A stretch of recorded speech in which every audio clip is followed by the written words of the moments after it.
Migrating to understanding the second category of classifying um, functions. So in this session, we want to look at degree of a function because this is the criteria that we need to understand first.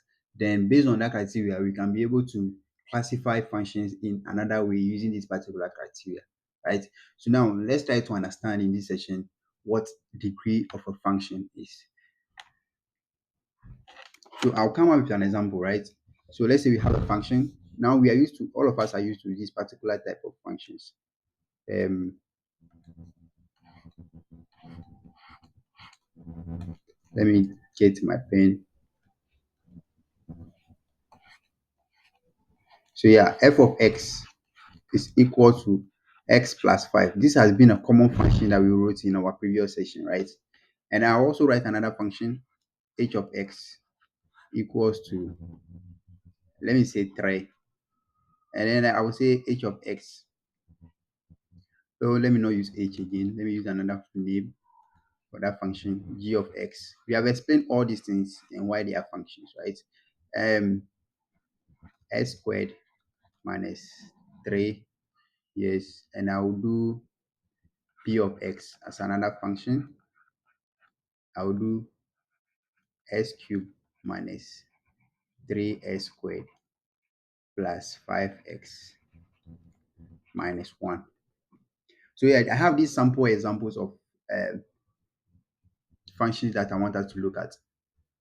So you see the first one x plus 5, the second one is just 3, third one is s squared minus 3 and s squared minus 3s squared plus 5s minus 1. If we're looking at the terms, the number of terms, right? So this function contains 2 terms. If we did that, this one contains only 1 term. So this one contains 2 terms as well. And this one contains about 4 terms, right? So yeah, so based on the number of terms, we have to classify functions based on that. So this one is a monomial function and the rest are polynomial functions because well, they contain more than 1 term. We look at that in the previous sessions. Now, let's now look at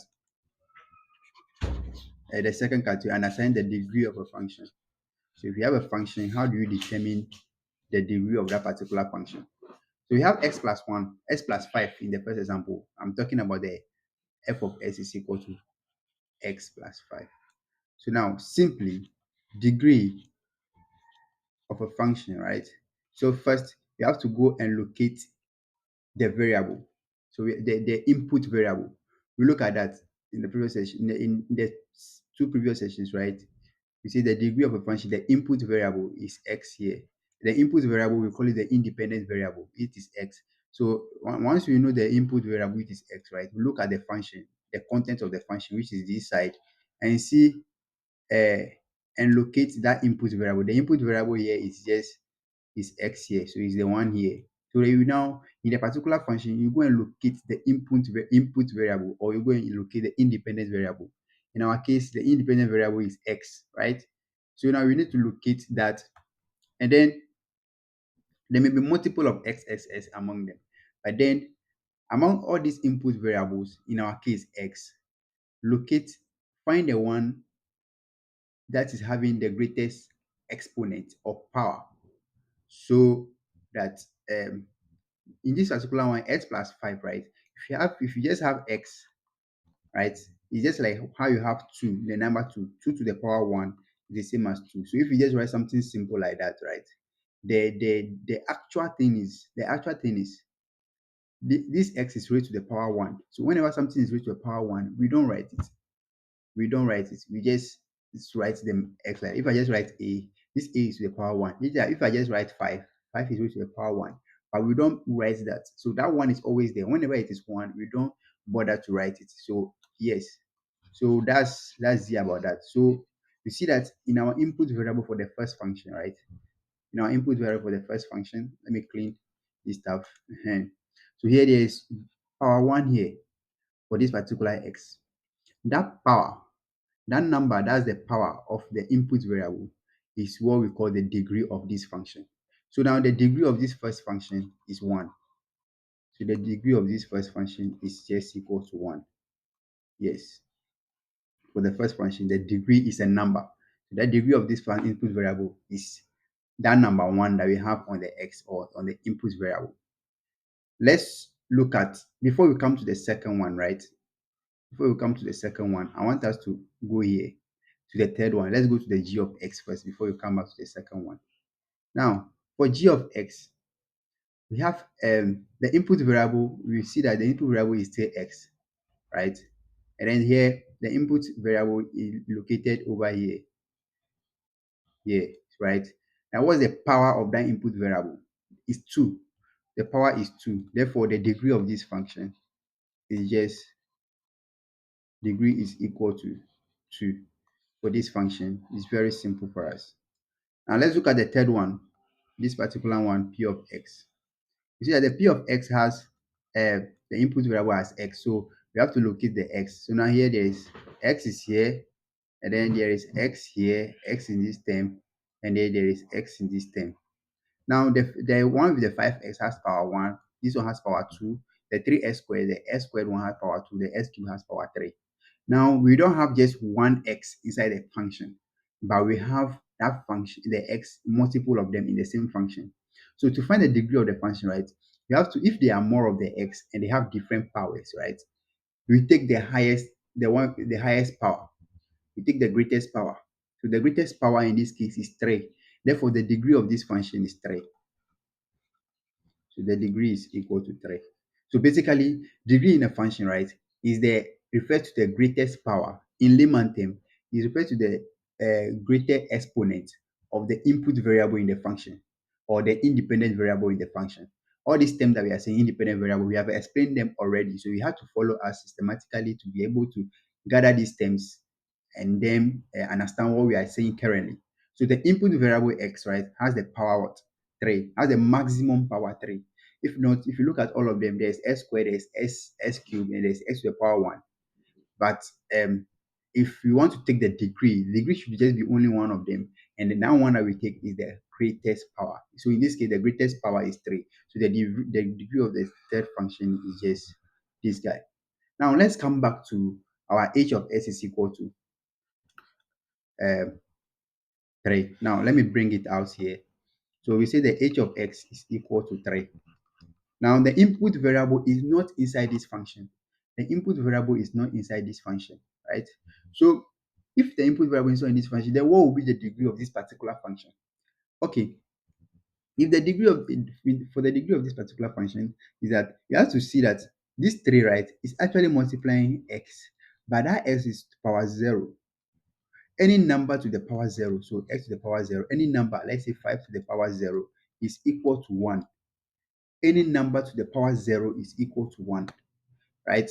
So, and then x to the power 0 is equal to 1. I can write 5 billion. If I write 5 billion, 345 to the power 0, the answer is 1. Anything that you raise that power to 0, right, go to 1. You can even write your name, right? Let's say your name is Samuel. So if I say Samuel, all to the power 0, the answer is just 1, right? So in this case, the x is there, but we don't write it because it's just like 3 times 1, which is 3, right? Because the x equals 0, the x exponent 0 is 0, like is 1. So 3 times 1 is 1, is 3. So the function just look like this. H of x is equal to 3. So the degree of this function, right, where the input variable is absent. When the input variable is absent inside the expression of the function, the degree of that function is 0. Yeah. So h of s has the degree of 0. That's it, right? So now let's clear the board and look at other examples. Other examples. Let's say I have another function. I say f of x is equal to 3x squared minus 5x. And I have another function, h of x is equal to 3t cubed minus 5t squared plus 1. And I have a g of x is equal to 5t. Then I have a p of t is equal to x squared minus 5x plus 2. Yeah, so now let's analyze the degree of these particular functions. So if you look at the first one, the input variable is what? X, right? The input variable is X. So there's X here to the power 2 and there's X here to the power 1. So power 1 and power 2, we take the greatest power. Therefore, the degree of this first function is just 2. Let's look at the second one. The input variable, right? You have to be vigilant here. The input variable is X. The input variable is X. But if you look at the expression of the function, right? There is no X anywhere. There is no X anywhere. So the input variable, so you have to look at here first. You have to locate your input variable first. And when you locate the input variable is X, but if you look at the expression, in the expression, you just T. Those are the variables there. So the input variable is absent in this case, right? Therefore, the degree is equal to 0. So when the input variable or the independent variable is absent in the function, the degree of the function is just 0. And let's look at g of x. So the input variable is g of x, the g of x. So meaning that your input variable they have to identify in the expression should be x. But here we have t. So again, the degree, or again, the input variable is absent. Therefore, the degree is 0. What do you think of the last one? So the last one, the input variable is what? T. The input variable is t. So they usually put the input variable inside the bracket. So be vigilant and look at that. In this case, the input variable, but then they are writing s squared 5s plus 5, but we are not looking there for s in this case because the input variable we are focusing on is t, not x, right? So that's the difference. So now in this case, the input variable, which is t in this case, is absent. Therefore, the degree of this function again is equal to 0, right? But if I had written p of x is equal to s squared minus 5x plus 2, you will see that x is the input variable. Therefore, you have to locate the x's, right? And I take the highest one. So the degree of this particular one will now be 2.